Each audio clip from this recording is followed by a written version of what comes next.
Transplanting is an important operation in paddy cultivation which has got a lot of advantages like more assured population, seedlings can able to compete with the weeds and management practices become easier.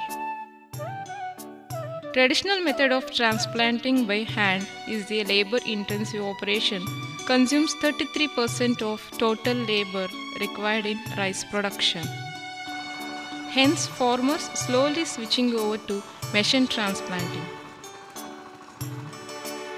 It has several advantages like labor saving, less time consuming, no number of seedlings per unit area, and uniform stand plant.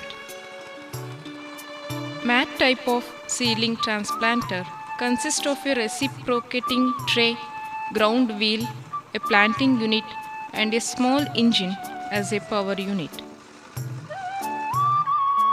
Usually, mat type of nurseries are raised for machine transplanting. Seedling mats are removed from the nursery area and transported to the main field. The seedlings in mat form are placed in an inclined aluminum tray and are fed by gravity to the planting fork. Mechanical feeders located at the lower end of the tray intermittently flick the seedling mat and cause it to slide down. A screw mechanism gradually moves the tray from side to side to ensure uniform quantity of seedlings to be picked by the fingers.